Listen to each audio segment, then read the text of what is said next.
আফসোস হয়, বুঝলেন? আফসোস হয়। ওই ইংরেজ আমলের কথা ভাবি। 1947 সালে কেন এই এখনকার লোকগুলি কেন ছিল না? এই এখন যারা আমগর রাজ্য চালাইতেছে, রাজ্যের মন্ত্রী মিনিস্টার হইয়া বসে রয়েছে, এরা কেন ছিল না? ইংরেজটা তাড়ানো মাত্র তারা যদি এই রাজ্যের দায়িত্বভার গ্রহণ করত, তাহলে আমরা কত কিছু পাইতাম। এই পাওনা থেকে বঞ্চিত হয়েছি, ভাবেন তো। পাইতাম আমরা ভাতা, কত উন্নত হইতো আমাকে ভাতা পাইয়া। পাইতাম আমরা শিল্প, কাশফুল শিল্প পাইতাম, চপ মুড়ি শিল্প পাইতাম, ঘুগনো মুড়ি শিল্প পাইতাম, ঘুগনি বানাইতাম আর বেচতাম। এই সব দিয়ে বঞ্চিত হয়েছি। কি যে ভুল একটা হয়েছে।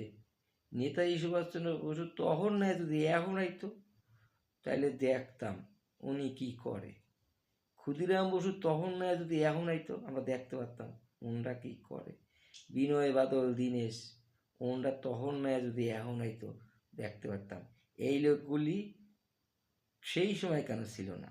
এদের মাথায় কি বুদ্ধি! মাস্টারি চাকরি খাইয়া দিল ভাতা, 1500 টাকা ভাতা।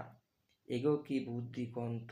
এই বুদ্ধি লইয়া রাজ্য চালাইতেছে। এই বুদ্ধিটা তখন যদি খাটাইতো, আজকে আমরা এত পিছনে থাকতাম। কত বড় শিল্প, কাশফুল শিল্পে রাজ্যে ভরে দিত, আমাকে চাকরি হইতো। এখন এই কাশফুল শিল্প ঠিক মতো হইতেছেও না, আমরা চাকরি পাইতেছিও না। আরও ভাবেন, ইংরেজ নাকি 200 বছর পিছাইয়া দিয়েছে। আর এখন যারা আছে তারা কি আগাইছে না পিছাইছে কিছুই বুঝি না। আর যে বিধানচন্দ্র রায় যে কাজগুলি কইরা গেছে, এইগুলি কি সঠিক করছে না বেঠিক করছে, তাও বুঝে উঠতে পারতেছি না।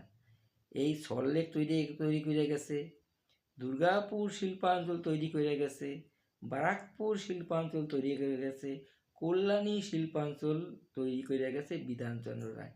সে কি ভুল করছে না ঠিক করছে কিছুই বুঝি না। উনি কেন কাশফুল শিল্প করলো না, আমার আফসোস হয়।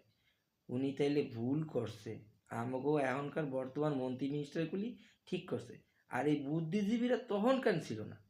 তাইলে তখনকার সময় ভাতা পাইতো, ভাতা পাইয়া তারা চুপ করে থাকতো, আর হইতো তারা ভাতাজীবী। তখন এই বুদ্ধিজীবীরা কোথায় ছিল? এটাও একটু ভাবি মাঝে মাঝে, আফসোস হয়, বুঝলেন? আফসোস হয়।